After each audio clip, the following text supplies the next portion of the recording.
We're not a bar. We're not looking to be a bar. We don't ever want to be a bar. We are a restaurant that serves beer and wine. And that's the problem. Elisa Young opened up her East Mountains restaurant, the Backside Ale House, a year and a half ago. Whoa, see you at Sandia Crust. Her husband just opened up the Sandia Crust Pizza Company right next door. And 3 Pinot Grigio. And both are still placing orders to sell booze, despite the objections of neighbors who filed a lawsuit.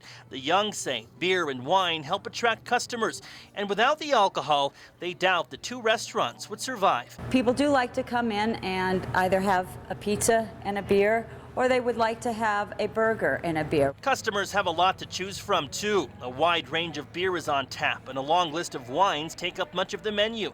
Despite the fact the state issued them a license, neighbors say the Youngs don't have the right to sell beer and wine. They told me they were going to protest and object based on a deed restriction. A deed restriction dating back to 1948.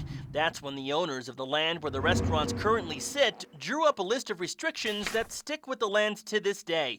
The deed states the land cannot be used for a dance hall, a nightclub, or establishment that serves liquor. The bottom line is the covenants say that they cannot sell alcohol, and they're still doing so. Tiffany Roach is one of the lawyers representing the Youngs' neighbors. She says the Youngs and the property's current owners were very aware of the land use restrictions before they bought and leased the buildings. The Youngs say, yes, that is true, but they also point to something else in the deed restrictions that makes them question if those deed restrictions are even legal, something shocking.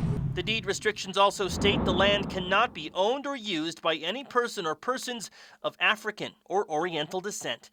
I would be ashamed to use that as a tool or a weapon with the racist statements that are made within it. The fact that stuff like that is still around, valid or not valid, is I feel, unjust. According to the lawyers representing the Youngs' neighbors, the Supreme Court ruled years ago that racist language like the kind contained in the deed restriction is illegal, but they say the rest of the deed restrictions are still valid. There is nobody on our side that is trying to enforce the covenants or even those racial covenants or even bring them up. In fact, the second attorney representing the plaintiffs is African American. The solution there isn't to throw the baby out with the bathwater and say that the entire deed is unenforceable. The solution is to simply ignore the language that is offensive and unenforceable, and the rest of the language in there conveying the property rights would then be enforceable. That will be up to a judge to decide once the case goes to trial in June.